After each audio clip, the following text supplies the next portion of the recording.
I'm Marisa Carr, and this is the Reparations Show.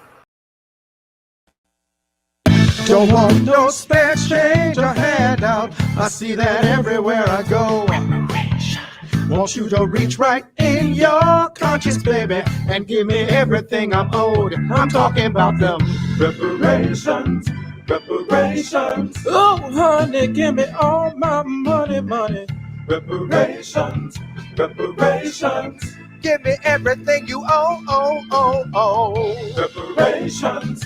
Reparations for all them years of frustrations. This is the freaking Reparations Show. Good evening, and welcome to the Reparations Show. I'm your host, Marisa Carr. I'm a playwright and actor originally from Milwaukee, where I'm streaming from right now, but living in Chicago after a decade in the Twin Cities. I'm also Turtle Mountain Ojibwe from the Turtle Clan. Before we jump into this evening's show, I need to take a moment to acknowledge that Milwaukee, where I grew up and where I'm broadcasting from right now, is just 30 minutes from Kenosha, which has been the site of protests for racial justice this week after Jacob Blake, a Black father, was shot in the back 7 times in front of his children by the police. America is a country built by stolen people on stolen land. Black and Indigenous liberation are inextricably intertwined. None of us can be free until we are all free. Speaking of stolen land, tonight's theme is #landback. Audience, I have some news for you. If you live on the continent now known as North America and you aren't Indigenous or your ancestors weren't brought here in bondage, you are a settler. That doesn't mean you're a bad person. I have lots of settler friends who I love dearly, but it does mean that you benefit from the ongoing theft of native land. Before European contact, there were tens of millions of native people living throughout the land that's now called North America. Then, through both disease and explicitly genocidal policies, that number dwindled to 250,000 in the United States by the year 1900. According to the 2010 census, nearly 3% of the population identified as Native. There are 574 federally recognized sovereign tribal nations, each one a self-governing and culturally distinct community within the United States. And yet, when most Americans think about Native people at all, they don't think of artists, athletes, activists, politicians, or public figures. They don't even think of everyday people going to work and taking care of their families. They think of tragic figures frozen in the amber of history or of sports team mascots. So, if there are more than 8 million Native people in the United States today, why does so much of the country believe that we're extinct? There are a lot of answers to that question, but let me share one. If Native people no longer exist, then the theft of our land isn't really theft. The myth that Native people are extinct validates and bolsters the project that is America. Now, 2020 has been an interesting year for everyone, and Native people are no exception. Native communities, which already have disproportionately high rates of diabetes, asthma, and heart disease, and disproportionately low access to healthcare, have been devastated by COVID. But we also saw a huge bright spot in July when the Supreme Court ruled that the entire eastern half of Oklahoma is reservation land and falls under the jurisdiction and governance of the Muskogee Creek, Cherokee, Chickasaw, Choctaw, and Seminole nations. It is a great start to getting our land back. Now, some of you might be out there saying, oh, come on, the natives can't seriously want their land back. Let me assure you, we do. All of it. Now you might be saying, oh, come on, what would you even do with it? You know what? Don't worry about it. We'll figure it out. Close your eyes for a moment. We're going on a thought journey. Imagine you have a car. Imagine the car allows you to get to work, to the grocery store, to pick up your kids from school. So much in your life depends on your car. Now imagine that someone steals it. Your neighborhood doesn't have reliable transit and you can't afford a lift, so you can't run errands or buy groceries. You can't get to work on time, so you lose your job and without income become homeless. You can't drop your kids off at school when they miss the bus, and after appearing in truancy court, you lose custody. You have lost almost everything. God, American capitalism is really awful, isn't it? Now imagine that every day you see the thief drive by in your car that they stole. Having reliable transportation has helped them get a better job, so they're wearing new clothes and they're talking on the newest iPhone as they drive by. Having your car has worked out really great for them. How do you feel? Now imagine that they're making excuses for stealing your car. Oh, well, I really needed a car. I was desperate. What was I supposed to do? Maybe so, but that doesn't make your suffering any less. Now imagine that they pull over in your car that they are driving and tell you that they feel bad about stealing it and they know it was wrong. You ask them if you can have your car back. And they say, oh, no, definitely not. But it would be great if you could say you forgive me so I don't have to feel bad about taking it anymore. Maybe for good measure, they give you a bus token. Now imagine that instead of your car being stolen, it's the land that has always sustained you, that you think of as your mother, and that holds generations of your ancestors' bones.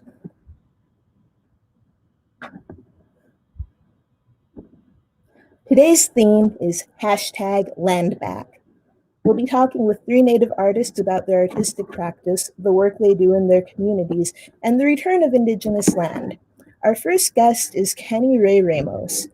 Kenny is from the Barona Band of Mission Indians, Kumeyaay Nation. He grew up on the Barona Indian Reservation and holds a BA in American Indian Studies from UCLA. He's an ensemble artist at Cornerstone Theater Company and Native Voices at the Autry, and a recent recipient of the First Peoples Fund Cultural Capital Fellowship. He is also the first Native American to receive the Theater Communication Group's Fox Foundation Resident Actor Fellowship. Kenny is passionate about creating theater that centers Native perspectives and challenges settler colonial realities of American society. When not performing, Kenny works with California Native Vote Project, volunteers with the Barona Circle of Elders, and is actively involved with language revitalization efforts and Two-Spirit advocacy within his tribal community.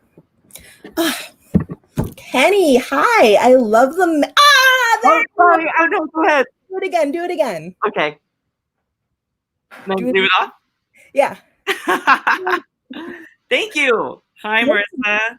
Hi, I love that. Thank you so much for coming on the show. Thank you for having me. And yes, I'm wearing this mask, which is from the Ribbon Mask Project, which you'll learn about later in this episode. To the audience is who I'm talking to. But yeah, thank you. It's so beautiful. And what do you have in your nose? I'm wearing, I don't know what some nose jewelry by Andrew Tripp, who is a Tlingit artist from Southeast Alaska. Oh gosh, this is an awkward close-up, but it has an octopus or a devilfish carved in it, which is special to me because I did a play in Tlingit land, Tlingit Ani, that was about a devilfish. It was called Devilfish, and his sister actually was the main character in it. And so anyway, and I'm also wearing the sweater that goes with our theme today, which is Land Back, and this is from Orenda Tribe, which is a Navajo clothing artist, and yeah, she has a lot of great stuff. But I think this design was by Jack Forgois, who is, I believe, a Pueblo artist. Oh gosh, lots of artists to think about and to memorize. That is so awesome. You've got you're serving all the good looks today, Kenny. I love it. Thank you. And I love your earrings too. You know. These were made actually by Jada Gray Eagle, who's going to be one of our guests later on in the episode. So you guys we'll learn more about her work in a little bit, audience. So Kenny, we were just talking about artists and all of these amazing artists, that all these amazing Native artists that you just gave shout outs to. Um, you yourself are an amazing Native artist. Thank you. And I know that you, like it said in the bio, are one of the first Native Americans to receive a TCG Fox Fellowship, which is huge. Congratulations. Thank you. Thank you so much. And your fellowship, you're a resident actor at Cornerstone Theater Company in LA. So how did you begin working with them? How did you get involved with Cornerstone? Yes, absolutely. Oh my gosh, how did I get involved?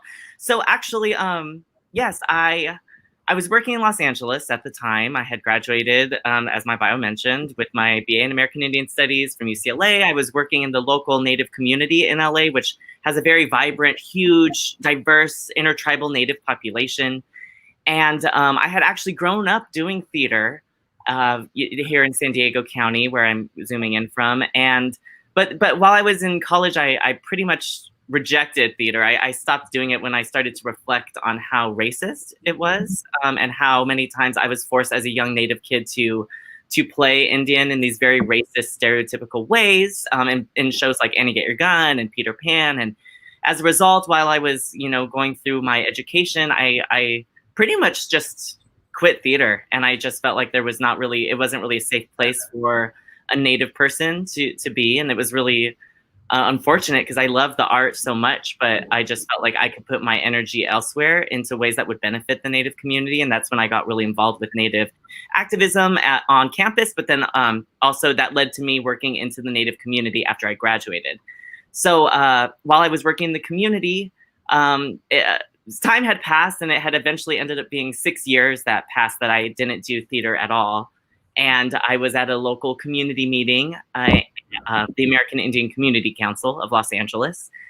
And lo and behold, there was this theater company that was there, that was just there to kind of outreach for something that they were doing. And they were called Cornerstone Theater Company. And they were accompanied by a playwright they had commissioned, and her name is Larissa Fasthorse, and she's Chichangu Lakota from Rosebud. And they were talking about what they do, which is they make plays with and about communities. And it just so happened that they had commissioned Larissa to write a play with and about the Native community of Los Angeles. And the whole methodology is that they have story circles with the community that they're interested in. And from those story circles, the playwright develops a play. And then, after a 2-year kind of period of engagement and doing story circles and then doing readings of the play with the community, they eventually go back to the community and have auditions. And so people from the community audition, maybe people who are first-time performers and who have never maybe done theater before in their life, then have the opportunity to be in a fully designed, professionally produced production that is about their stories and their community. So I, who was a secret theater kid that had the secret love of theater just like buried down in my heart for these 6 years where I was not engaging with the art at all, that was my like kind of impetus into getting back involved with theater. So I ended up getting very involved with the show. I helped, I went to a story circle. So they were there outreaching for story circles. Sorry, I know it's a long story. And I went to a story circle and I shared my story. Then I got really hyped about the project. I ended up connecting them with different community organizations that I had worked with and I had connections with. And those people from those organizations got involved with the production. And then when it came 2 years later in 2016, it came time for auditions, and I auditioned. And I ended up being one of the like central characters in the play. And that led to me, it changed the course of my life, because that brought me back into the professional theater realm, where I've continued to work as a professional theater artist and actor since then, at venues across the country. And on contemporary Native theater work that highlights Native experiences and our stories, which is really important for communities like ours, which have been historically just, erased from the narrative of the United States. Can I jump in and ask you a question real quick, Kenny? Yes, please. So I know Urban Res, the project that you were just talking about, Yes. was based in the urban LA community, which is really intertribal, from what I understand. Now, I know that LA is traditionally the homeland of the Tongva people. Is that correct? Yes, that is correct. Awesome. But when you did Urban Res, there were members of tribes from all across North America. So why are there so many different kinds of Native people in LA? Oh, great question. Yes, and well, a lot of different reasons. I mean, we could from like I'm California Indian, so Kumeyaay. So from a Kumeyaay perspective, we could talk about how there are ways that California tribes traveled up the coast to trade and to we you know there's a lot of intertribal relationships with tribal nations in California. So for me, from a Kumeyaay perspective, it's very natural that to have been in Tovangar or Los Angeles, because that is a place where my ancestors traveled up to intermingle. But more contemporarily, we had something in the 1900s called the Urban Relocation Program, which was an assimilation program run by the United States government that essentially took Native people off of reservations and then set them in urban metropolises with the goal of basically separating them from their homelands and culture, but also to assimilate them into the dominant American Eurocentric society. So they would learn maybe vocational job training, things like that. But the reality was a lot of people, it was like kind of like a one-way train ticket from the res to Los Angeles. And then you were just like kind of stuck in Los Angeles with like any way to go. A lot of people without anywhere to go. And a lot of people did fall into, you know, like living in Skid Row and different things like that. And then as a result, a lot of these Native organizations that continue to exist in Los Angeles today began. But yes, so that history is very much reflected in the show Urban Res, not just in that was one of the stories we talked about. We talked a lot about federal recognition because the Tongva who you mentioned earlier are not federally recognized by the United States. So a lot of their experiences is layered by that in that they don't have necessarily like a reservation or access to their homelands in that type of way. But then another kind of a theme that came up a lot with Urban Res was relocation. And as a result, a lot of people in the cast were people who had relocated to Los Angeles as a result of the relocation program, but then also as a result of contemporary, just voluntary relocation, because Los Angeles continues to be a huge metropolis where a lot of people come to seek opportunity, including Native people. Awesome. And then after Urban Res, you worked on another project with Cornerstone. Is that right? Yes, totally. So Urban Res, Native Nation. Oh, yes. Sorry. Yeah, I know. I'm excited. Yes, Cornerstone and these community engaged plays with tribal communities are really just incredible. And I just want to again shout out Larissa Fasthorse, who is the playwright behind all this, and Michael John Garces, who directed both of these pieces. But basically, Urban Res, which explored the Native experience in a totally urban context, then grew into this larger idea and into a second piece that we performed last year in partnership with Arizona State University Gamage, and then also the tribal communities in and around Phoenix. So the urban Native community around Phoenix, but then also the Otham communities and Peeposh communities that are right around that area. So you have Gila River Indian community, Salt River Pima, Maricopa Indian community.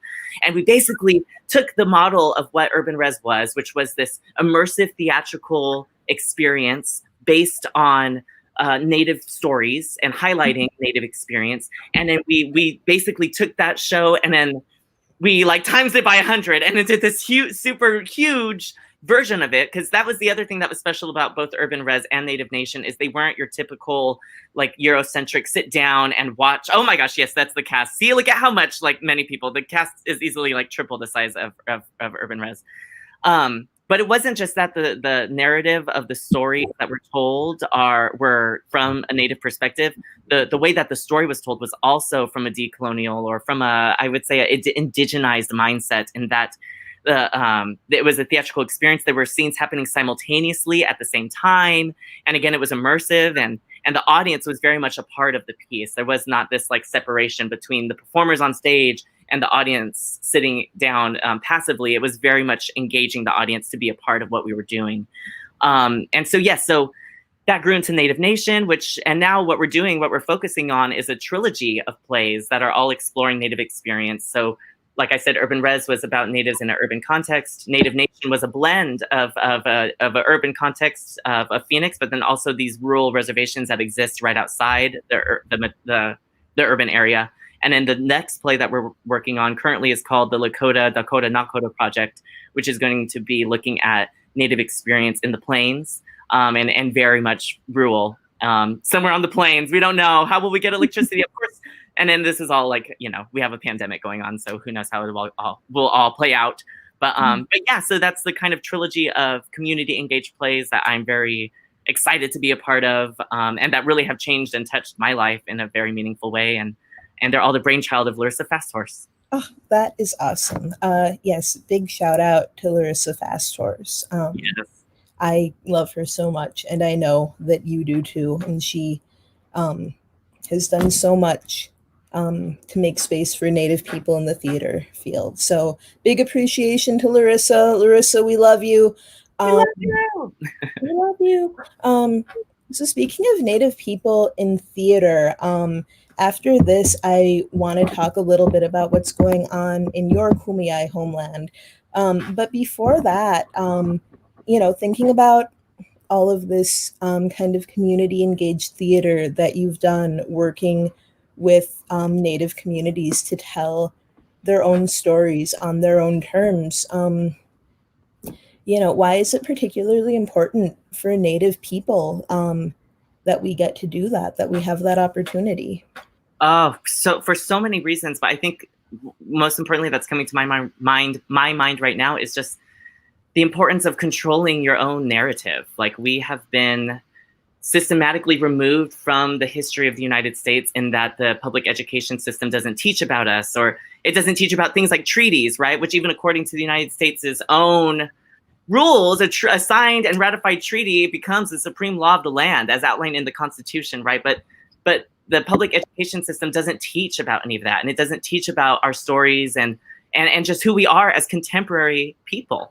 And so for us to be able to tell our stories how we want, and not just traditional stories, but also just contemporary stories about our lived experiences, we're able to kind of like take ownership back over how we're seen and represented. And there's a lot of power in that, and I think a lot of healing. And I think that's with a community like ours, which, again, like, we've been systematically removed from the narratives, but then we've also been only seen by the dominant culture through the eyes of a settler, right? Like, so a lot of the films or TV or even maybe some of the theater where we're represented, like I mentioned earlier, Peter Pan and Annie Get Your Gun, like the way that Native people are depicted in those types of things is based on racist stereotypes that don't do anything to empower and heal our community. So for us to tell our stories really just is it's an act of tribal sovereignty. And it's also just, what is it? For us to tell stories, to act tribal sovereignty is a way for us to combat not being, right? Present. It's an act of resistance, right? Yes. Because if justification for stealing Native land, like, oh, there are no Native people left, therefore this land doesn't belong to anybody, so it's not theft if we take it. As a theater artist, I always feel like by telling our own stories on our own terms and just, being visible that we still exist as contemporary people, it's really a way to resist against that, like, actually, no, we're still here. We've always been here. We've never gone anywhere. And this is still our land. It will always be our land. You may be on it, but there are real people who it actually belongs to. Yes, 100%. Yes, absolutely. Thank you. So David, I don't know where that came from. I don't. No worries. It's Friday.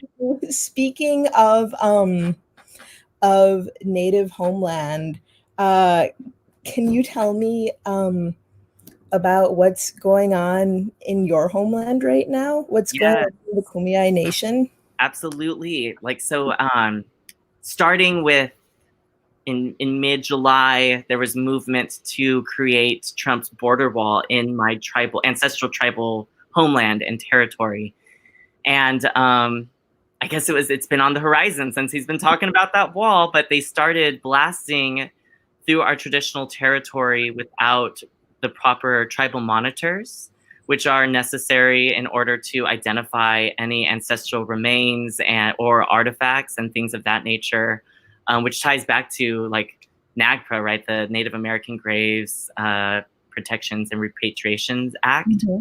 And so as a result of them just blasting through our territory, which they're doing under an executive order from the president, our people started to rise and resist that. So the Kumeyaay Nation is made up of 13 different federally recognized Kumeyaay bands located in San Diego County. And I'm specifically from the Barona Band of Mission Indians. And then there's also, that's me, my cousin. Then there's also 4 different Kumeyaay communities in northern Baja California. So all of our communities together make up the Kumeyaay Nation. And the resistance started with some of the people who are members of the bands closest to the border, which I'm related to. Really my cousin Cynthia Parada. Shout out to Cynthia. She's been the main leader for this movement. She's from the La Posta band of the Kumeyaay, which is out there closer to the border. And she put out the call. And since July, essentially, we've been standing at the border, advocating for our ancestral remains, which we have found ancestral remains since July in the area where the border wall is being constructed. So we're advocating for the continued protection of those lands because there is our ancestral remains there as well as other Kumeyaay artifacts, and there's different cultural sites along the border and where the wall is being built and is planned to be built. So there's just continued resistance against that. We've been having actions there at the border itself, but then also some in downtown San Diego. And actually just recently, there was my cousin developed basically a nonprofit organization which filed a case, like a restraining order for them to stop construction. But yesterday it was decided against their restraining order. So construction's continuing, and we're going to be there on Monday morning for another day of action. So, wow. Sorry, I know. There's a lot. No, it is. It's a lot. It must be so exhausting to have to fight to protect your land like that. I mean, as Native people, we all, I think, at one point or another have had some kind of experience with how exhausting it is to fight to protect our homelands, because it's something that we never really get to stop doing, right? Right. So for folks watching who are not Kumeyaay, or who maybe are not even in California, what can folks do to support you guys in this fight? Oh, there's so much. Okay, so gosh, where do we begin? Oh my gosh. Well, there's definitely there's a Facebook page called Warriors of Awareness Topics. And you can like that page. That has the most the best information about what is going down at the wall. And through them, you'll be able to find the nonprofit organization SHIELD, which is the acronym, and I forget exactly what it stands for right now. So many acronyms. But you can donate to SHIELD. And also you can share on social media. I think that's one of the main things, tying back to what we were saying earlier about how we've been systematically kind of made invisible in the dominant culture. That's also tied to a lot of our struggles and our fights, right? So we've been out here. I keep on saying, I've been there, and then I've had to leave. I haven't been out there as much as Cynthia. I don't want to take away from centering my cousin Cynthia as the woman who has the young Native woman who has been leading this, but our community has been out there, and there's not a lot of coverage of it, right? But that's not coincidental. That's very much strategically how the dominant culture operates in order to erase our perspectives and erase us, and to legitimize their continued occupation of stolen land. But anyway, so the more that you see stuff from Warriors Awareness Topics, and any news articles that are shared there and photos, the more that stuff gets shared, the more that we're maybe able to develop a better sense of solidarity with other people across the United States who want to stand for our causes in the way that we continue to stand for other causes, including Black Lives Matter and everything else. It's awesome. Thank you so much, Kenny. Before I wrap up with you, I have one more question for you. As Native people, why do we need our land? Ooh. Oh, this is a great question. I mean, it is. Because there's so many ways to think. I mean, it is a part of who we are, right? It's like when I think of Kumeyaay Umut, which is Kumeyaay land, right? It is part of my identity, not just that I'm Kumeyaay and part of this land, but like in your introduction, we talked about how our ancestors from time immemorial have been buried into this land, and this land is what makes us who we are.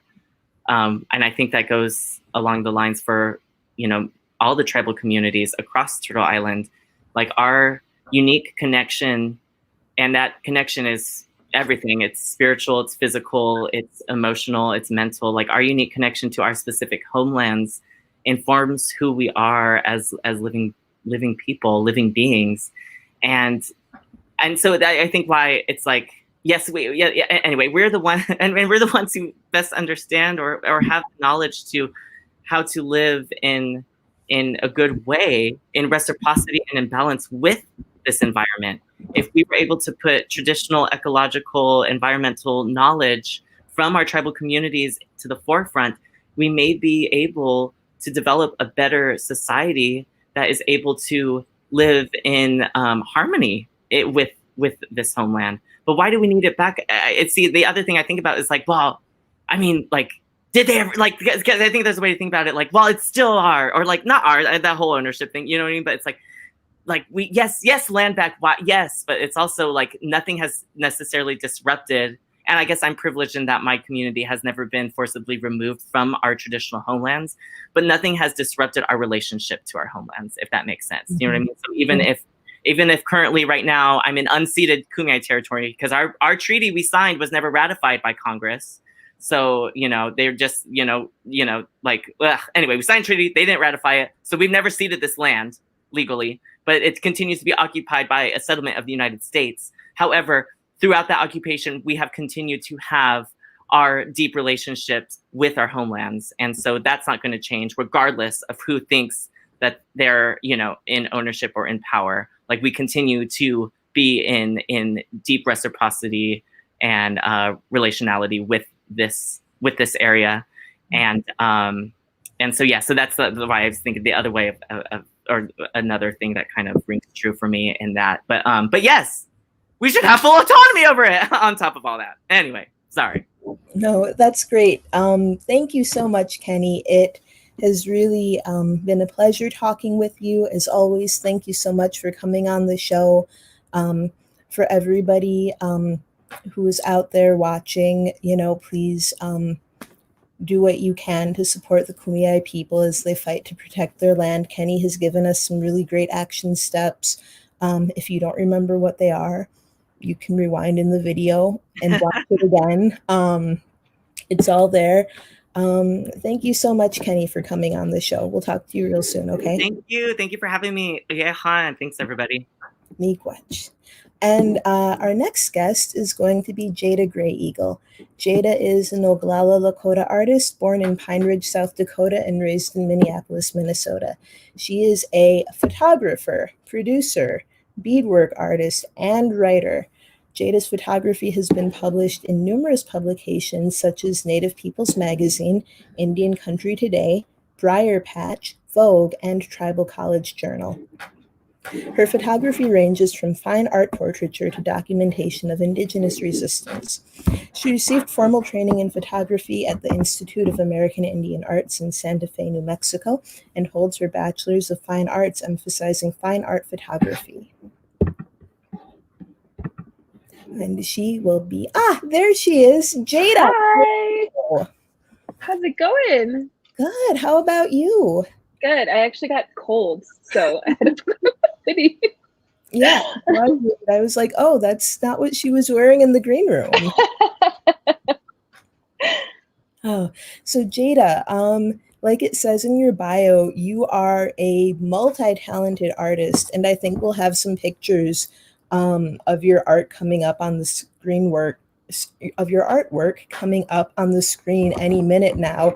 But I know to start with, you're a beadwork artist, and I'm wearing earrings that you made right now. These are Jada Gray Eagle originals, and I gotta tell you guys, in the audience, at least in Minneapolis, where I used to live, people would see me wearing these, and they would be like, "Oh my God, are those Jada Gray Eagles?" So you are a beadwork artist. You are also a photographer, doing both fine art photography and documentary photography. You are working right now as a photojournalist. And you've also been spending the last few months making masks. Is that correct? Yes, it is. Here's one of your ribbon masks, just like the one that Kenny was wearing in the last segment. Yeah, for sure. So I've partnered with the incredibly amazing artist Maggie Thompson.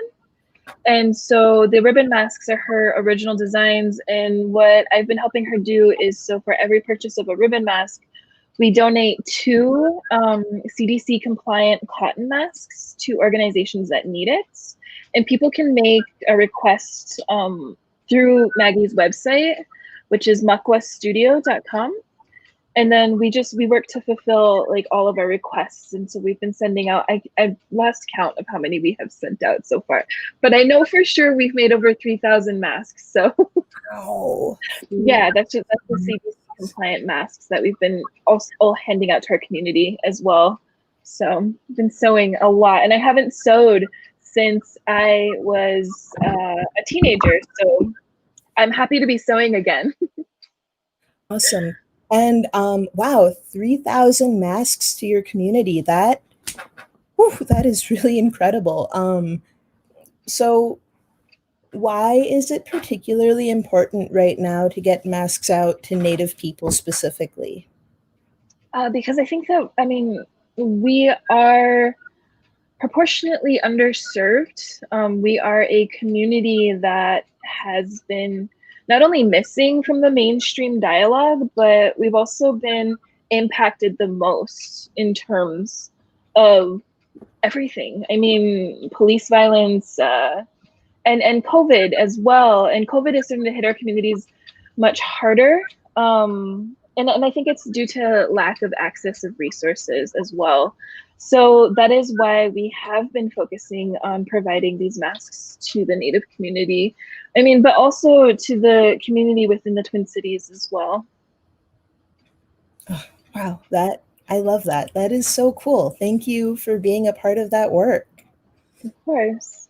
So Jada, in addition to being a beadwork artist, a photographer, a mask maker, a journalist, and a museum curator, you are also a filmmaker. Yep. I've finished producing my first feature-length film, which is called Sisters Rising. And it focuses on, it platforms 6 Indigenous women's voices that are working towards combating the violence that impacts Indigenous women. So, we focus on a tribal police woman. We focus on a young woman that goes through and she teaches self-defense. Somebody that, writes tribal policies and laws and enacts them to protect Indigenous women. And then also 2 women that work as sort of like victims advocates and, within the domestic violence world. And yeah, so we go through and we interview them, and then the entire movie is about them. And we also have Sarah Deer featured in, who I think is like one of the most brilliant people in the whole world. So yeah. Awesome. Well, we have the trailer for Sisters Rising loaded up. So we'll play that now and then talk a little bit more about the project and about some of the issues that it addresses.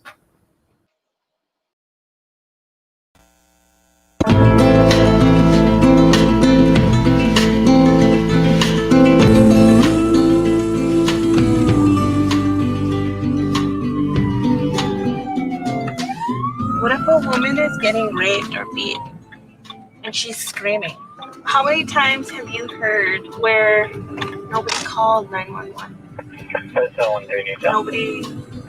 Nobody did anything. When I was about 2 years old, I started seeing my mom getting beaten. I seen her crying a lot. I seen her sexually assaulted. One drove, two held her down, and fourth one raped her. They knew they were coming here to hunt. They knew they were going to come here and rape with impunity because they can. Racism is ever present in the lives of Native women. Predators are attracted to them. They see her and they think safe victim. The oil industry brought the workers, the transients, the man camps. 1 year ago, there were 48 registered sex offenders. Now there are over 600 registered sex offenders. Two men basically were branding these young women with these tattoos saying, you're our property. You have a huge influx of men who feel entitled to money and resources and women. There's an assumption that Native bodies and Native land are open for anyone. If you are a tribal woman and you were raped on Native land, tribes don't have any authority over that perpetrator if he's a non-Indian, even if he's your husband. Tribes can't prosecute most non-Indians for things they do to Native women on the reservation. We have mothers who call local county sheriff's departments reporting their daughters missing only to be told, we have better things to do with our time. The federal system simply has ignored Native women. They are the responders and they don't respond. It's almost like Native women are rapeable because there's not going to be any accountability. Don't women on tribal lands deserve their constitutional right of equal protection? Ain't they women? My aim becomes healing and helping women realize just how strong they are. I know what that fear is. I know how it grips you. I want to bring them to justice.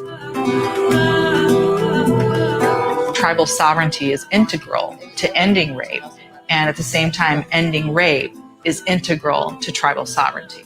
These are human rights violations. Only human beings can fix this issue by creating social change. I'm not going to be beaten down. This isn't where I end. This isn't where I stop my life. That's where the revolution is going to happen, when those women are transformed. There's only a few of us that speak out and then, oh, they're radical. Are we really radical, or are we just trying to get out the truth?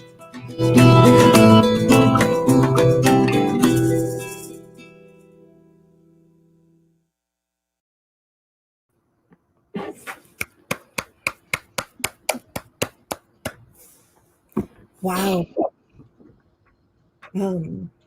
I guess, first of all, thank you so much, Jada, for doing this really, really critical and important work. So how did you get involved with the Sisters Rising project? Yeah, it was actually funny enough through my photography. So I'm working on a series called WIA, and it focuses on women and non-binary folks of the Oceti Sakowin. And through that work, I met... What's the Oceti Sakowin? Thank you. Lakota, Dakota, and Nakota nations. And so it focuses on those folks. And one of the women that's actually in the documentary, I met with her, and then she brought the other filmmakers through Minneapolis. And we got to meet and we were talking, and then they wanted to interview my mother for their documentary. And she didn't end up making the final cut, but through her interview, I was like watching over their shoulders to make sure they were doing it right. Like I was like, like what camera is that? What lens is that? What are you guys doing? Like, what's your settings? What's going on? What questions are you gonna ask her? And I was really curious. And so, that ended up coming. We ended up forming a relationship with the filmmakers, and they would come through and they would stay with us all the time, and we would go through their footage, and it ended up. I ended up originally coming on as an intern, and then that went to associate producer, and then that went to co-producer. So that is where we are currently with that. Awesome. Very cool. So gosh, the documentary, just from the trailer, touched on so much information. And some of the statistics that I saw that it brought up are that 1 in 3 Native women will be sexually assaulted within her lifetime. And I think that's the official Department of Justice statistic. We know that sexual assault is a very underreported crime. So it's always been my feeling that that number is in fact much higher. And 86% of the perpetrators of sexual assault against Native women are non-Native.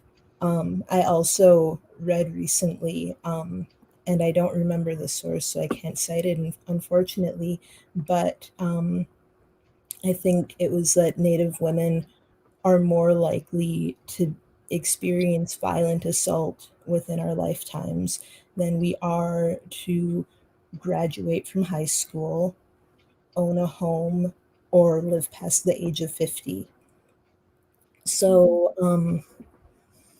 from all of the work that you've been doing with this documentary, and also from your own experience, because I know that you're really involved in the Native community in the Twin Cities, the Minneapolis, St. Paul area where you live, and in the community that your family is from, what are the conditions that allow this to be what it is? Like, how is this happening? How is this a thing?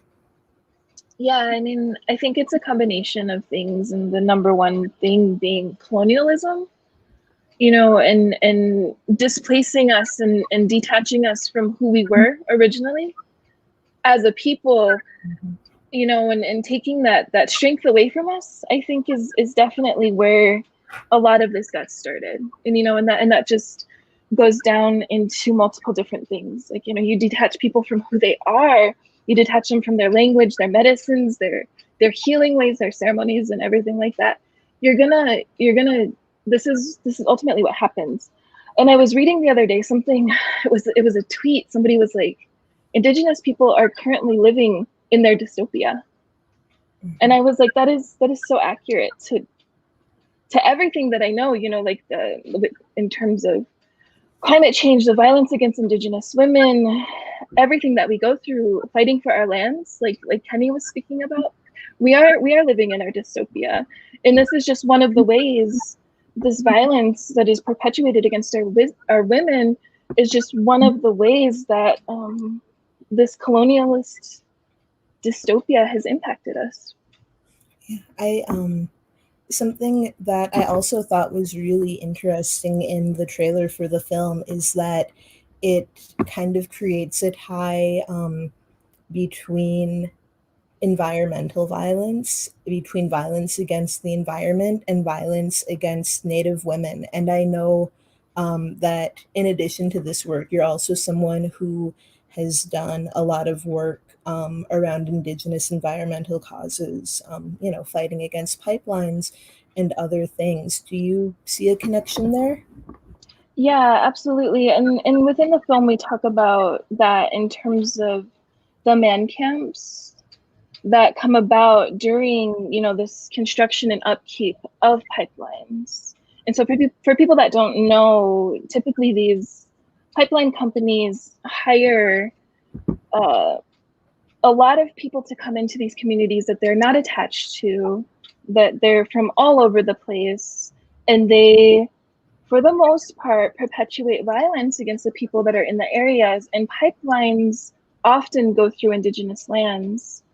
And so that is just, that's one of the ways that this ends up impacting our women, our children, and our communities is bringing in these people that have no connection to where they are. You know, they get bored, they are often have addiction problems, and so that is one of the ways, but also just this impact on the land is so tied to our women as well. Yeah, something that strikes me, especially with pipelines and with a lot of the mining and environmental violence that takes place in Native communities. And I grew up in Wisconsin, and Native people in Wisconsin were fighting against a mine that would impact tribal communities. Several tribal communities in northern Wisconsin for pretty much my entire childhood. So I feel like violence against our land is something that we're always fighting, but particularly with a lot of the mining, you end up with a lot of heavy metals in the water that then make their way into people's bodies. And those heavy metals are stored in fat. And actually, one of the only ways that they leave your body is that they can be expressed through breast milk. So for Native women in particular, right, that means that, you know, the settler state and capitalist interests are poisoning our land. By extension, they poison our bodies, and they do it in such a way that, in terms of like, having children or feeding those children or, um, carrying on another generation of your community, it even has the potential to turn your body into something toxic, into a weapon that can harm your children, which feels, God, just so pernicious. Yeah, for sure. Yeah. So, something else that I wanted to ask you about that came up for me in the movie trailer was tribal sovereignty, right? Which, for folks who are watching who don't know, means that, there are 574 federally recognized sovereign Native nations within the United States. Our Native nations existed for thousands of years before Europeans ever arrived here. And for all of that time, we have been, self governing, sovereign, independent entities. And the United States government made treaties with us, which, like Kenny said, in the Constitution, it says that treaties are the supreme law of the land. And you can only make a treaty with another nation. So by making treaties with Native nations, the United States government recognized our sovereignty. And a lot of what that means today is that, particularly on reservations, we have our own governments and we get to govern ourselves and our land. But in the documentary trailer, it talked a lot about Native women being like, quote unquote, easy targets for predators. So how is that connected to tribal sovereignty and the way that the settler colonial state of the United States does or doesn't respect our sovereignty as Native people? Yeah, and I mean, I think I'm about to quote Sarah Deer about 20 times, so forgive me. But she definitely puts it in the best way, and a book that I think I want to recommend right now for everybody is her book called The Beginning and End of Rape, because she can say it far better than I think anybody else can. But are you typing it? Okay. Good, thank you. She talks about having these indigenous solutions to these problems, and a large part is because we don't have a response. Like, we don't have people helping us in this way. It's just, I feel like we're almost brushed off. And so in gaining in the perfect worlds, indigenous sovereignty, we would gain this ability to prosecute these non-native perpetrators. And we would be able to show these people who are in so need of justice. Wait, and prosecute non-native perpetrators right now? can we? Can we? No. So that would be like, I think there is an instance where there is one tribe that possibly can, but I'm not entirely certain. so non-native people can come onto tribal land and commit a crime, and the tribal government can't prosecute them. Yep. So that would be like if you and I went to France and Mhm. did a bunch of laws, and then they tried to arrest us, and we were like, psych, we're not French. You can't do anything to us. Yeah. That's insane. Yeah, yeah. Welcome to being a native in 2020. Oh boy. I'm sorry Yeah. to cut you off. No. It's okay. It's okay. I enjoy it. And so, yeah. And I think where I was going to go is, I read this during Standing Rock Times, and it was, I think, perfectly sums up, having an Indigenous solution to a problem. There was a man that had committed a sexual assault against somebody at Standing Rock. And so what they did is they went to our old ways, and they took him and they walked him through the camp and essentially shamed him, took him outside of the camp perimeter and cut his braid and told him he was no longer welcome back. And that's what we used to do way back before, this government imposed themselves on us. And this is like a part of Indigenous solutions to our Indigenous problems.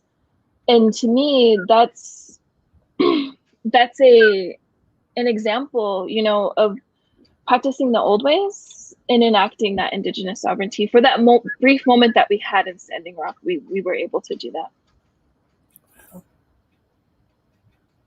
Cool. Thank you Mm-hmm. telling me about that. I did not know that. So Jada, Sisters Rising, if folks want to see it, are there any opportunities coming up for that to happen? Thank you for asking. There is an opportunity coming up. Vision Maker Media is having their first Indigenous online film festival, which starts on August 31st, and it goes until October 5th. So you have to go online. I just went through this. You have to go online and you have to register. And then our film is coming on September 14th. And we are actually going to be speaking all of the whole film team. So that is going to be me, Willow O'Farrell, Brad Heck, and Tantu Cardinal. And one of the women will be featured from the film as well. We're not sure yet who, but somebody will be with us. So that is awesome. I am so looking forward to seeing it. So Jada, before we wrap up, one last question. As Native people, why do we need our land?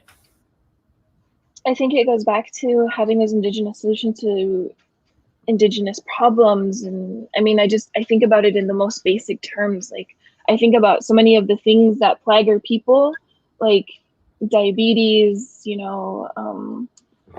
chronic inflammatory diseases and everything. And we have the medicines for that. Like, we know how to deal with that. So even just having access to our medicines and our foods, like that, I mean, imagine how powerful that would be to have that. Like, I mean, and that's just like the most basic beginning of putting that metaphor into action, is like, for real, land back. For real, land back. Let's go into action. Jada, this has been great. Thank you so much for coming on the show and sharing your work with us and all of your knowledge and wisdom. I so appreciate it, and I'm sure we'll talk really soon. But yeah, thank you so much. Yeah, miigwech. And I think now we're going to Kevin Free. I don't know why I did it like that. But Kevin, the creator and brains behind the genesis of the Reparations show, is going to be on next with this week's moment in reparations. Hi, am I on? I'm not looking at it. I guess I am. Yes, I am. Look at me. Hi, everybody. Thanks, Marissa. Thank you so much. So here we are at This Week in Reparations. It has been a crappy week, hasn't it? Here's a list of things I don't want to talk about on This Week in Reparations. The person who sued me in college, who called me this week to offer me an empty apology for that. The RNC, the president, my brother who believes in QAnon, the people who are pro-life but think that the kid who killed protesters in Kenosha did it in self-defense, this government that is more concerned about the size of its penis than the people who live here who have to suck it, this country's reliance on corporations to take care of them, as if capitalism really cares about them, even though it's the corporations who are feeding us foods that are killing us, water that is poisoning us, and it's the corporations who are fucking us with climate change, the corporations who talk shit about Donald Trump but are really very happy that they got that great tax cut in 2017, and they're also happy that the government didn't force them to make ventilators as 100,000 people died with coronavirus, even though the government doesn't really have the money to create any stimulus package anyway, because the government isn't taxing the corporations. Those are things I don't want to talk about in This Week in Reparations, because I'm feeling them already. What I really want to talk about is the thing that's been soothing me this week. I want to talk about my new web series, which I started making this week because it was a shitty week. I released the first 3 episodes on Twitter earlier, and tonight I'm going to show them here, plus a bonus episode for Joey. Please roll This Week in Reparations.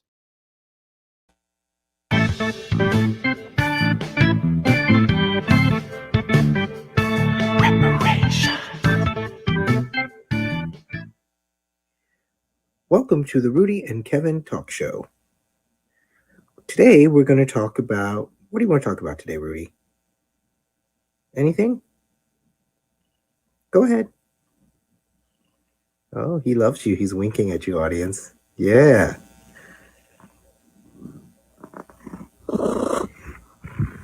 Okay. All right. Rudy, you want to tell everybody why you're not eating?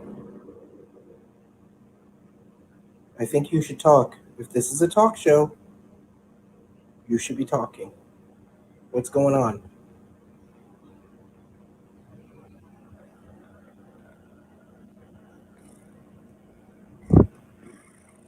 Episode 3 of the Rudy and Kevin Talk Show.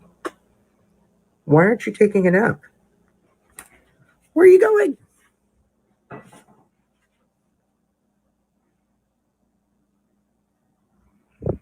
Of the Rudy and Kevin Talk Show. Rudy. Rudy? Yeah, it's been a long day. Have you enjoyed? Okay, you enjoy it?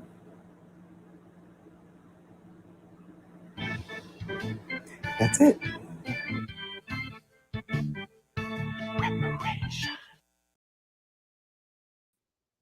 Marissa, where's Marissa? That was it. That was This Week in Reparations. Hi, Marissa. I'm back. I'm glad you're back. Every time I play with my cat, I feel much better about the world. I have 3 of them, but I play with him the most. He's a cute cat. He's a model, is what he is. Wow. That's right. I'm waiting for him to make some money, but you know. Marissa, thank you for coming on the show. Yeah, thank you so much for inviting me to host. I'm so happy to be here. I always think about, I mean, I see you in the news all the time, winning playwriting awards and all of that stuff. And it always makes me so happy to reach out to you to tell you that I saw it. I was excited about it. But it's mostly because when we met in Minneapolis in 2016, what I like to say 4 years and 20 pounds ago, for myself, we had such a great time talking. And I think, you know, Jada said many things. Everybody, all of your guests are saying wonderful things. But Jada said something, and it wasn't what she said, is what she did afterwards. She said, well, this is what it's like being a native in 2020. And she laughed. And it is a thing as a Black man that we do all the time. The world is shitty to us. and we are still able to laugh, to make songs out of it, to love one another. And I just really am appreciating you bringing all of these serious issues to the Reparation show, and also people who are able to find joy through their art and through their direct action. So thank you very much for being here tonight. Yeah, thank you so much for having me. Yeah. All right, take me out of here, Morgan. We got a show to do. All right. Well, our last guest this evening is going to be Andrea Carlson. Andrea is a visual artist currently living in Chicago, in the Anishinaabe language, Shigagong, which is Potawatomi land in Illinois, if you didn't know. Through painting and drawing, she cites entangled cultural narratives and institutional authority relating to objects based on the merit of possession and display. Current research activities include Indigenous futurism and assimilation metaphors in film. Her work has been acquired by institutions such as the British Museum, the Minneapolis Institute of Art, and the National Gallery of Canada. Carlson was a 2008 McKnight Fellow and a 2017 Joan Mitchell Foundation Painters and Sculptors Grant recipient. Hello. Hello. Bonjour. Bouge me, bouge you. Ani again. Okay, cause Gindash. Nimenoya.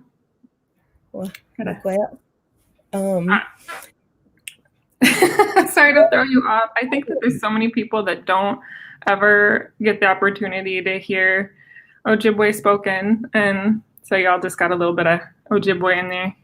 Yeah, and hear two Ojibways speaking to each other in our language while we're both sitting on Anishinaabe homeland, because the Potawatomis are our relatives. We're all people of the Three Fires, the Ojibwe, Potawatomi, and Odawa. So thank you for being on the show and for speaking to me in my native language.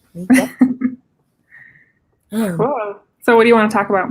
So the first thing that I want to talk about is cannibalism. I mean, yeah, because obviously, because duh. And could we get the image up of cannibal? Cannibal. What is the title? Cannibal Ferox. It's after a movie that I do not recommend watching. The title is. So a lot of my art. This is from a series of paintings called the Vor series, and Vor is a sexual fetish. It comes from the Latin, to consume or to eat someone.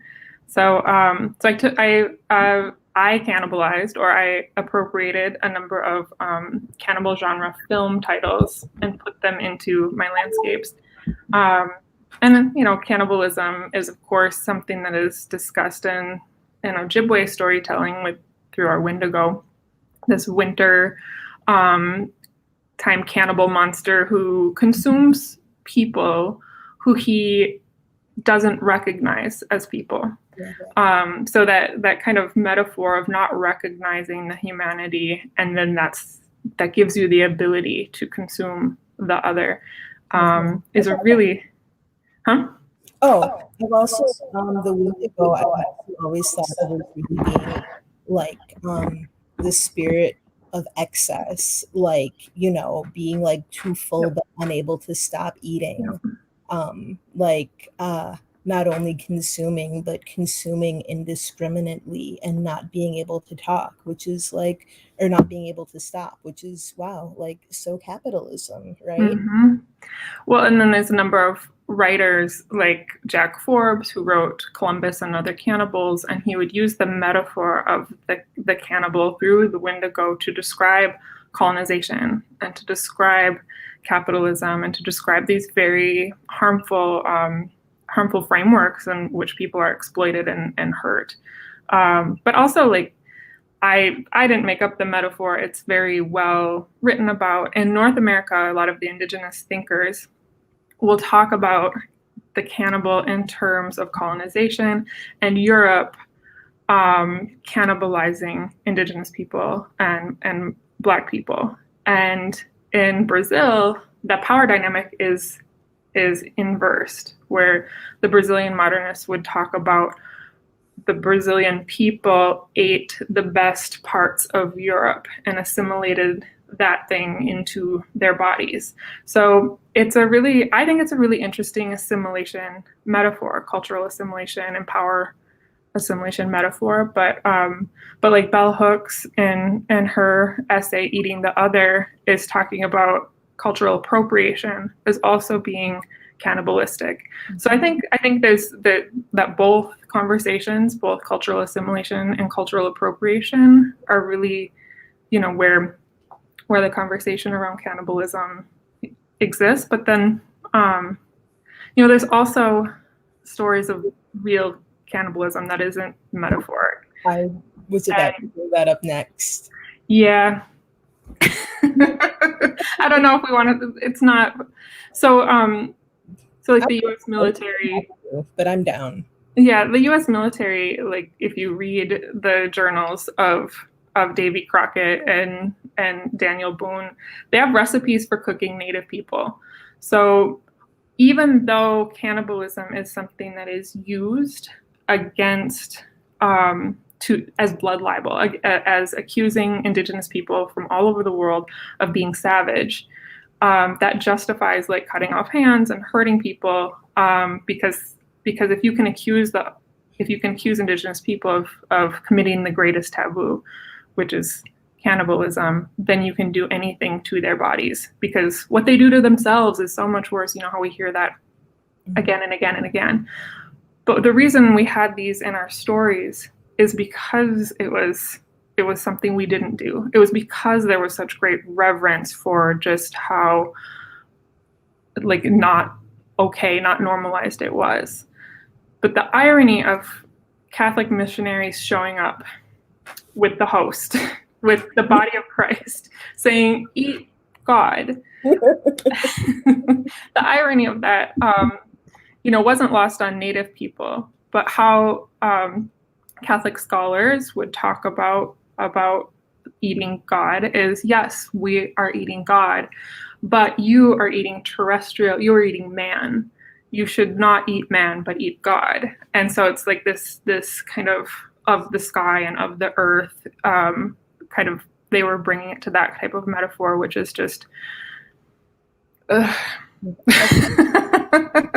just don't eat either. Like, maybe just none of the above.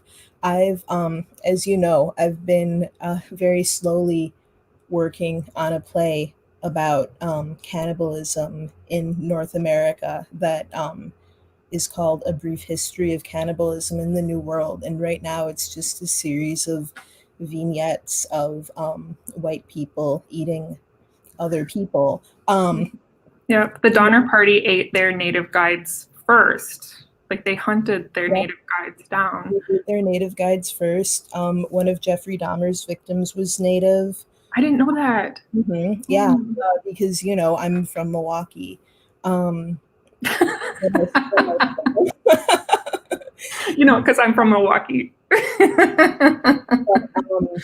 Also, there was something during Andrew Jackson's administration called the Coffin Handbills, which, were probably, fictitious smeared literature. And honestly, fuck Andrew Jackson. Smear the shit out of him. I don't care. But it was the, early 1800s version of an attack ad, and they were these handbills that were circulated saying that Andrew Jackson was a cannibal, that he had eaten native bodies, in the course of warfare. But then Christopher Columbus, like you were saying just a little bit ago about this idea of cannibalism as justification, Christopher Columbus is actually really the one who kind of coined the modern Western conception of the cannibal and of cannibalism, because when he got lost and made his way to North America, there, he came to an island of very peaceful indigenous people who actually were very nice to him. And he wanted to take all of their stuff. And so he said, what could I say that would justify murdering all of these people and stealing their stuff? And he was like, aha, I'll go back to Europe and say that they eat other people, and then everybody will be like, oh yeah, they're savages, kill them. Which worked exactly the way that he planned. Yeah, and is your play going to also cover like Shakespeare's The Tempest, his last play? I heard this, and I don't know if it's true, but maybe you can fact check me on it. But I heard that it was one of those ripped from the headlines type stories where Shakespeare was reading about the Jamestown colony and how they were resorting to cannibalism. And so he kind of equated the New World with a form of cannibalism, and Caliban is like a sort of anagram for cannibal. So Caliban, the character, is so. Anyway, so the story that I don't know if it's true or not, because I looked at the dates and I don't know if they line up, but that when Pocahontas was kidnapped and brought to England, that she actually saw a production of The Tempest in the Globe Theatre. But I don't know if that's true. I tried looking it up. I tried finding it. I don't know that for sure, but I feel like I've heard that. Maybe from me. I don't know. I think I've heard it other places before too. I also don't know how the dates line up, but certainly, I'm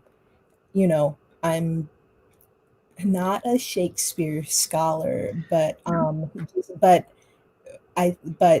it's pretty well known that The Tempest is a play that Shakespeare wrote to be like, ooh, this idea of the new world and, like the dark, the dangerous. And it's also a text.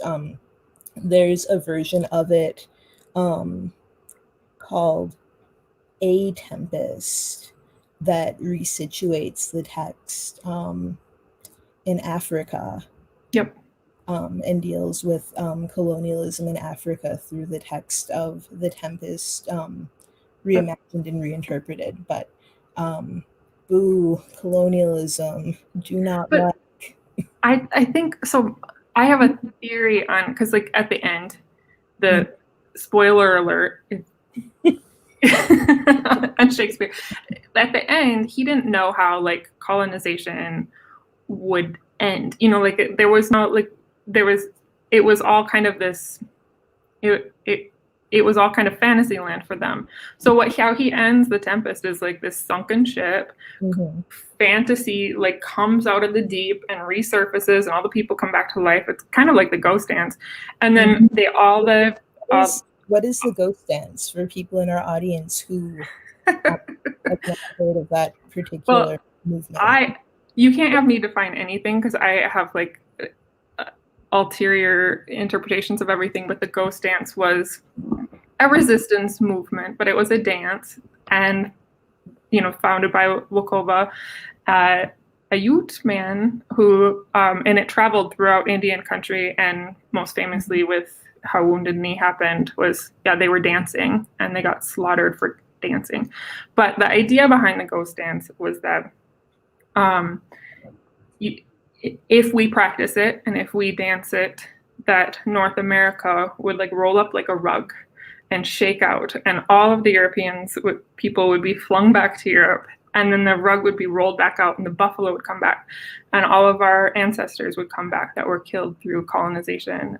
And some versions have it like a flood would come through and wash colonization off. And this was in like the 1890s. So it was, I think it's Indigenous futurism. I think it was, trying to, when I think of The Tempest too, like Shakespeare didn't know how this was going to go down. So he brings up the fantasy ship, all the European people go back on it and they go home.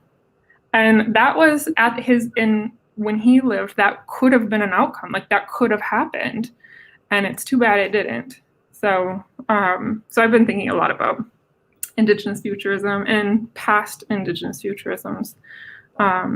So that's probably why I took it there. I'm trying to get away from cannibalism because it's just such a bummer. I want that joy, when Kevin was talking about joy and artists doing joy stuff, I want to go there. Speaking of something that I really enjoyed, let's talk about Red Exit. Yay! Yay! This is so beautiful. Tell us about this piece, Andrea. So, if you look at the imagery, it kind of repeats itself. It's almost like there's a wake, right? Like almost like water. But it's 10 stacked landscapes, and looking up, if you saw it in real life, it's like 10 feet tall by 15 feet wide. So it engulfs the viewer in like a tidal wave of imagery. It has a lot of images in it that would speak to Native people in the land. Like there's man mound, there's effigy mounds all over what is now Wisconsin. And when I was moving from Minneapolis to Chicago, there's Amigas. So it's all about like Native movement and Native places and celebrations that we have for ourselves. So it's thinking about futurism, or how Afrofuturism will sometimes have these like motherships that can take people away from these places. Well, with Indigenous futurisms, what are the places that we make for ourselves, where the earth is our mothership, where we don't leave the actual land, we stay here, but we make spaces for ourselves, or we find places to exist and survive. So that's what Red Exit is about. There's a infinity sign in the middle, which references the Métis people. On their flag, they have an infinity sign for like that we are eternal, that we will survive into the future. I am not Métis, but Marisa, are you Métis a little bit? Yeah, in part. So I have a lot of Métis love in that piece. The Métis people are a very distinct culture that are Ojibwe or Cree or Odawa or Anishinaabe people mixed with French, typically French fathers, French fur trader fathers. The French fur traders and the Native women that they marry. And sorry. Oh, and I think there are people because their men didn't leave. Because like I'm Grand Portage, Ojibwe, there was a lot of French fur traders in Grand Portage, but I'd ever identify as Métis, and my theory is that the men didn't stay around. They came and impregnated Native women and like had families for a short period of time, and then they left. But I think the Métis people, the dads actually stuck around. So like Michif is Ojibwe verbs and French nouns, kind of blended. And I just think that the Métis people had just such a fascinating survival, a way of surviving. Also the medicine line, the border between Canada and the US, they would cross it back and forth to avoid being slaughtered. So I think that the Métis people are just really, really fat. So it's a little bit of a love letter. Yeah, good. It is, it's a distinct cultural group, and it's a distinct history. And I always feel like I need to say that because I've found more in recent years that people who, have some Indigenous ancestry have started to say, oh, well, I'm Métis. But just, being anything mixed with Native doesn't make you Métis. Like Métis is actually a really, very distinct culture. It's a very distinct history, and it's tied also to really a pretty distinct geography. Yep. Red River Valley. Yep. That's where my moccasins came from. I got them on my feet. But I'm making you moccasins. Well, but these ones are like slippers. Yours are like better. Okay, I'll take it. So, thinking about your work, what I love about your work is, there's a lot that I love about your work. It's visually stunning. It's so complex and intellectually grounded. And it's also unapologetically modern, and unapologetically Indigenous at the same time. And I feel like often for Native artists, particularly outside the Native community, and sometimes within as well. People try to kind of pigeonhole us into these boxes of what Native art should look like or what a Native aesthetic should be, whether that's in performing arts, in visual arts, and all of these other artistic areas and practices. But as a Native person who makes art that is really bold and modern and also unapologetically Native, how do you think about using art as a visual intervention against colonialism?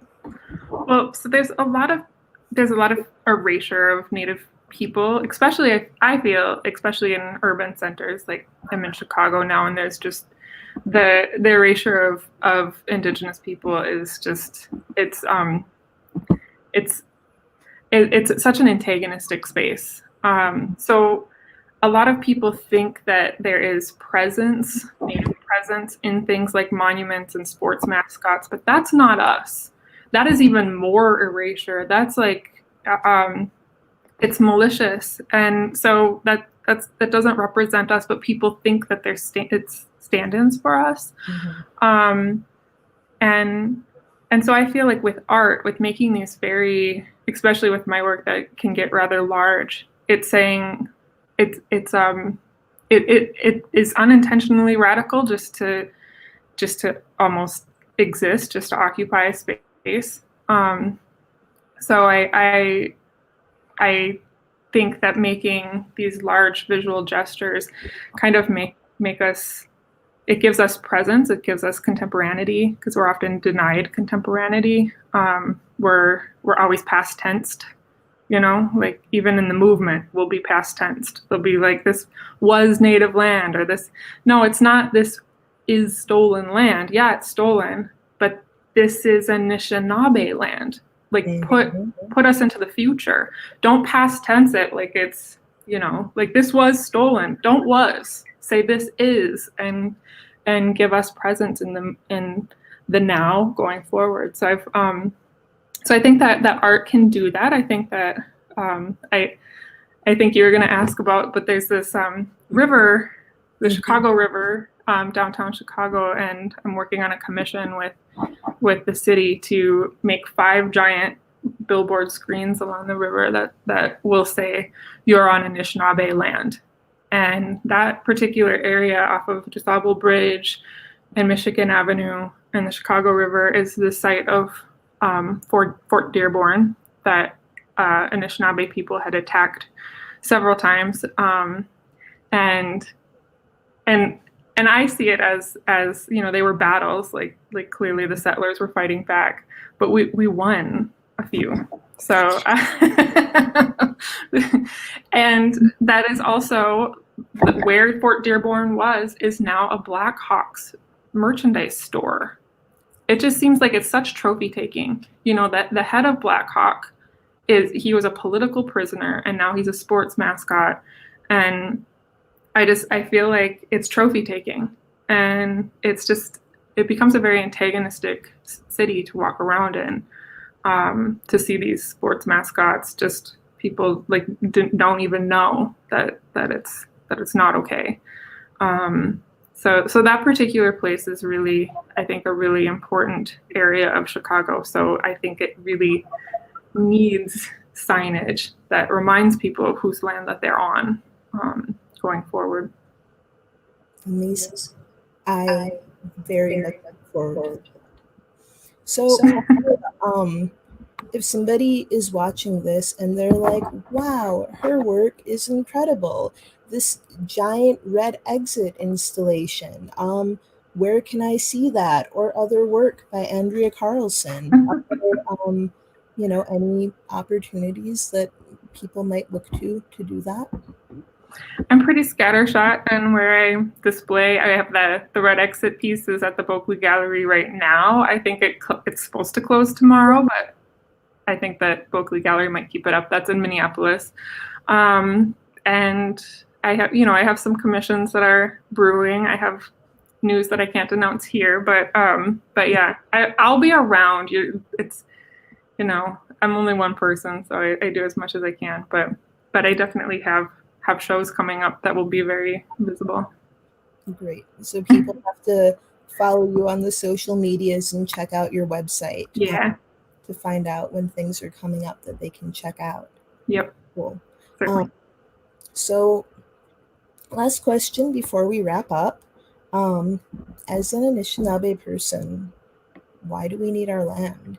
And what does it mean even if our land now has something like Chicago on top of it? So, well, first of all, I think that the land is our survival. And when I say our, I mean the UN came out with a study and said if we were going to save the planet, the land has to go back to the indigenous people we care for it the best. And that is for everyone's survival. But it's also for our survival. And it's ours. And I love what you said in the intro about like, and don't worry about it. But it's ours and don't worry about it. Because I think the agency should belong to us and what we want to do with it. If somebody stole my car and then I said, hey, I want it back, they wouldn't say, well, where do you need to go? Right. Where are you going? Say, well, it's hers, so give it back to her.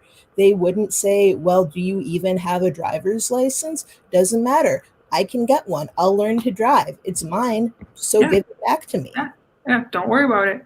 So when the Columbus statue came down in Chicago, in Grant Park, a lot of people were speculating on like what sculpture should we put in its place? Like who else can we honor in Columbus's place?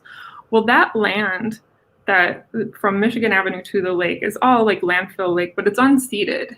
And the Potawatomi sued in like 1920, and then they lost the case to the Supreme Court because the treaty that was signed that relinquished the space said that the Potawatomi were occupants but not owners. But then for some reason that even an occupant is then ceding land. So I think it should be re-argued. But that's unceded land that Grant Park is. So when everyone's talking about, well, what other monument should we put there? I propose giving Grant Park, not giving, but relinquishing it back to the Potawatomi people. It's just like let them put their whatever they want on it. Land back. Yeah. Like, but don't worry about like, oh, what other settler can we put in Columbus's place? No, just give the land back. You can't do healing in a space that doesn't recognize that truth. Awesome. Well, thank you so much, Andrea. It has, as always, been a pleasure talking with you. I appreciate you coming on the show. Yeah, miigwech, and we'll talk again soon.